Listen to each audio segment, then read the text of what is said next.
All right. Good morning, everyone. I'm now going to discuss the second installment of my report, which is an overview of organic reactions. Okay. And this is actually related to our first topic, which is organohalides. Okay. All right. So before we proceed with the main topics, okay, or with the subtopics, I mean, let us first read the learning objectives. At the end of the session, we should be able to one, discuss kinds of organic reactions. Two, discuss how organic reactions occur, the mechanisms.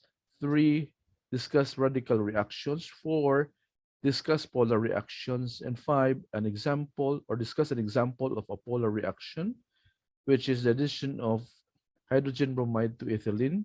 And lastly, okay, we have to discuss using curved arrows, you know, in polar reaction mechanisms. Okay. All right. So those are our learning objectives. Okay. Let us proceed. Now we have here our kinds of organic reactions. Okay. So the first one is we have addition reactions. In this type of reaction, we have two reactants combining to form a single product. Okay. Again, it should be two reactants combining to form what again? It's a single or one product only. So in our example here, we have ethylene, which is an alkene. And then what happens is that this has to be reacted with hydrogen bromide. And therefore, this reaction produces a single product called bromoethane, okay, which is an alkyl halide. So as you can see here from this one here, I'm not yet explaining the mechanism, but with this addition reaction, take note that it should be, okay, be producing a single product only. Okay, we have to put that in mind. Okay, all right. Now for the elimination reactions, okay, we have what?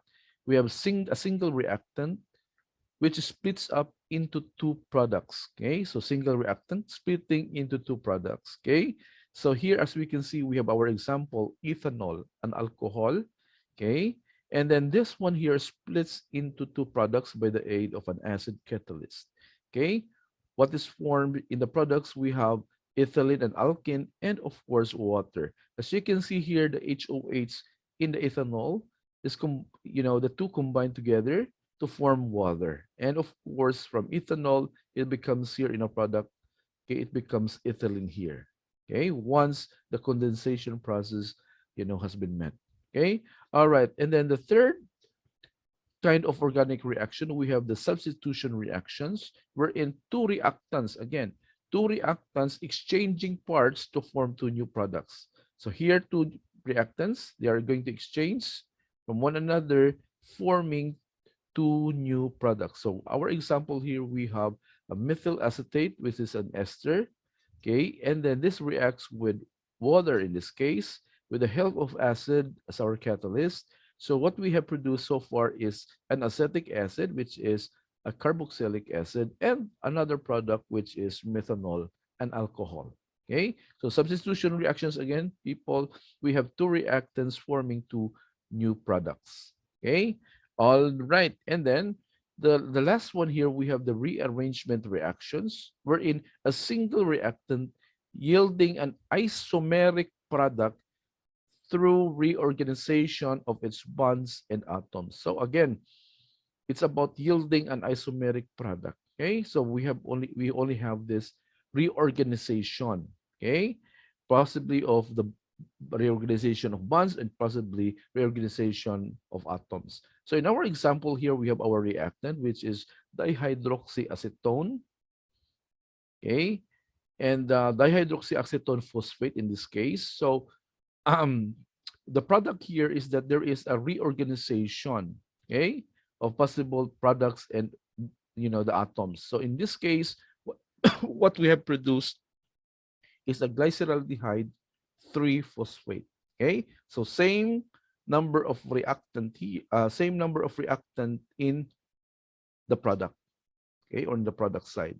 Okay, so we have one product here, the dihydroxyacetone phosphate, and we have one reactant here, which is the hydroxyacetone phosphate, and we also have one product, which is glyceraldehyde 3-phosphate. Okay, there you go. So those are the four kinds of organic reactions. Okay, now we have here our example. Let us try to classify each of the following reactions as an addition, elimination, substitution, or rearrangement. Okay, so what do we have here? We have two reactants. Okay, and then we have here bromomethane. Okay, reacts with potassium hydroxide in this case. Okay, is this potassium hydroxide? So what will be the result in this case? Okay, so we have um, this one is alcohol, right? Methanol and the potassium bromide. Okay, so what is the type of reaction or the kind of reaction that is involved here? We can see that we have two reactants and then this yields two products. Therefore, we can say we have a substitution reaction. What about letter B? We have a single reactant here, which is an organohalide. And our organohalide actually produces what? Produces two products. We have this one here. This one is ethylene, right? Ethylene, and then we have hydrogen bromide. In this case, one reactant, then two products. Okay. All right. So what can be said about this? So we have an elimination reaction. So the one is substitution. Therefore, second is elimination reaction. Because what we have here is one reactant, okay, forming two products. And then the third one, which is letter C, we have ethylene in this case reacts with hydrogen gas, okay, forming what is this? Ethane, right? This is ethane. So therefore, what kind of reaction is involved here? So we have two reactants forming a single product. Therefore, we have addition reaction. Okay, let us see if we are right. Okay, number one, we are right, substitution. Letter B, we are also right, the elimination. And letter C, we have addition reaction. Okay, so those